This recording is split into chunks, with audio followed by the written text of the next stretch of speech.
everybody, this is the Wikstrand. So in 2004, George Lucas released the director's cut for the movie that we are gonna take a look at today.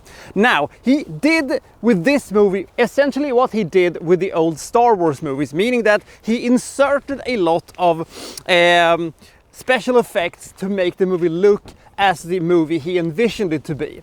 Now, I have not seen the original, nor do I have the inclination of trying to find it and see what the original looked like. I would guess that if I have to choose between somewhat slightly dated CGI from the mid-2000s or underwhelming stuff from, the early 70s.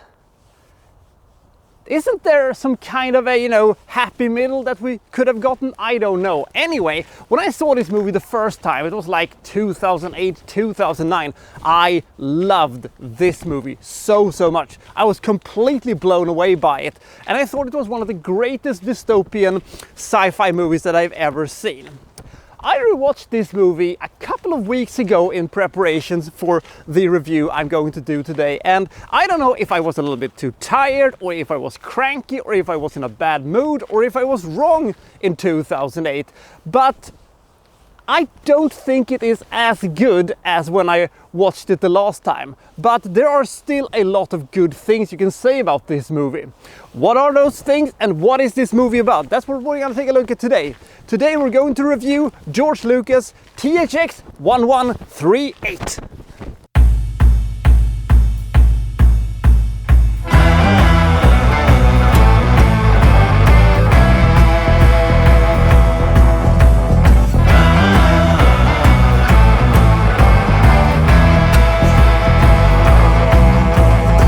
In the hopefully very distant future, humanity has moved underground to this enormous underground city-like structure, and everybody's just working all the time, and they're popping pills to keep the anxiety down, and if the anxiety becomes too much, take more pills is the advice they're given. They're mostly given, these advice that they should work hard and produce more and do not cause any accidents and stuff like that. And Robert Duvall plays our main character, THX 1138, because they don't have any names anymore. They're basically just units that are producing and working. And he has a roommate that has gotten off the juice. He has stopped taking these sedatives because, as he says, they take away your emotions and things like that. And he discovers that taking part in sexual activities and stuff like that is great, but the future says no to boinking, so they take him away by the very non-aggressive guards, because the guards basically says that, oh, we just want to help you, we just want to protect you and stuff like that, and if you say no to the protection, they will beat the ever-loving shit out of you. That will be clearer a little bit later. But I like that aspect of the whole thing, that the guards are approaching people with a bit of courtesy and friendliness before they start the interrogation and all this awful things.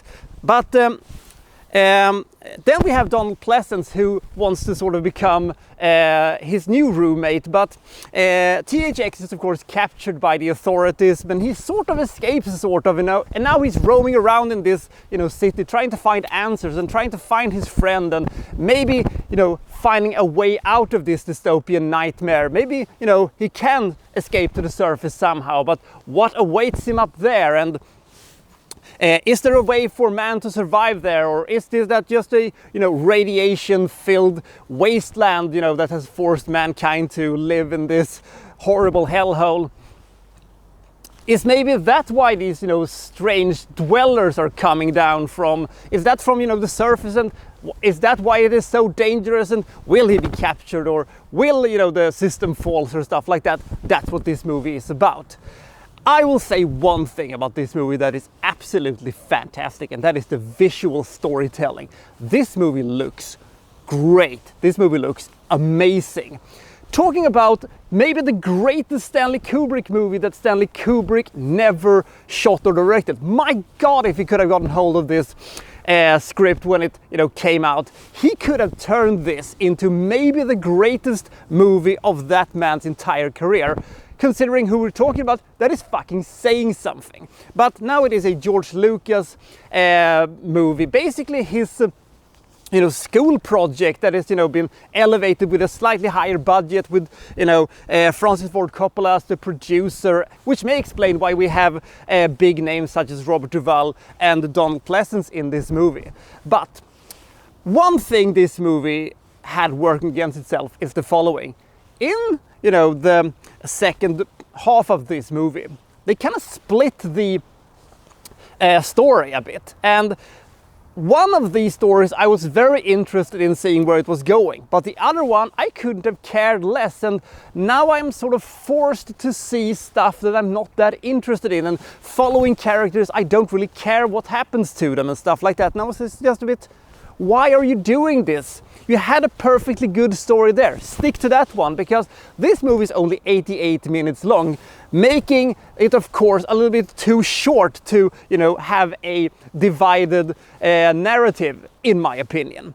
There is also a bit of a disconnect between, the acting and what they are trying to achieve, because the acting was a little bit goofy and didn't measure up to the dread and the horror that you should feel in a situation like this. There is nothing like, the 1984 movie or Equilibrium or something like that. There was no doom and gloom in this movie that it should have been. It should have been something cold, and it should have been, dehumanized and stuff like that, and it just wasn't. But the movie looks fantastic, and as I said in my intro, the things that George Lucas has added in terms of the CGI, it actually makes the movie look bigger, and most of it actually still holds up. There are a few occasions where you think, ooh, that did not look good.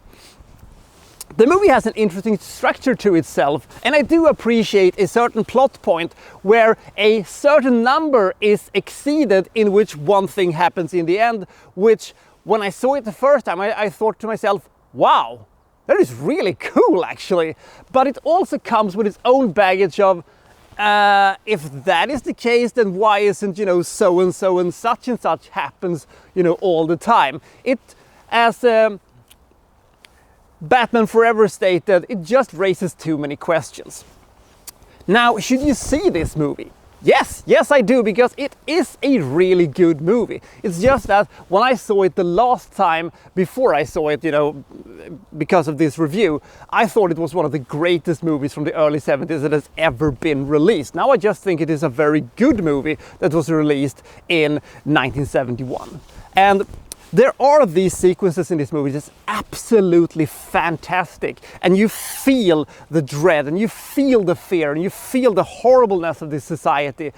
And then you just have these things that doesn't fit the whole thing, and there's just things going on that you're not that invested in, and the ending was a little bit deflating and a little bit flat, and was a bit of, okay, so that was it, I guess. But the movie is very fascinating, and the society that we are cast into is very fascinating. The only problem I have there is the fact that we don't get to spend enough time, so we just get to know this place. It's not like a movie like 1984 or Equilibrium or stuff like that, where you really get to feel the society, you get to see the aspects of it. We do get some of it here, but not enough in my opinion.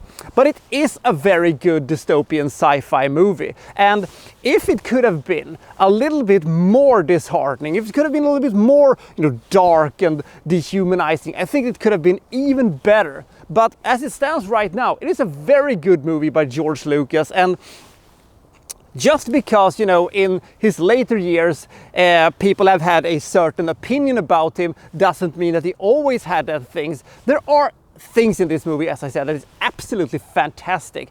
And if you can take the good with the bad, I think you will enjoy this movie a whole lot. And the movie just looks so good that I'm willing to overlook some of the bad things, just so I can enjoy the great things that is in this movie. THX 1138 is a very good movie, and I give this movie 72 points. I really like this type of movies, and this is a pretty good one. And if you've never seen it, I do recommend this movie. You will get involved, you will be fascinated by the story and by the characters, and when the movie is over, you're just going to feel so happy that this isn't your reality. So I'll see you next time from, well, so-and-so reviewing, well, such and such. Thank you for watching. Thank you very much.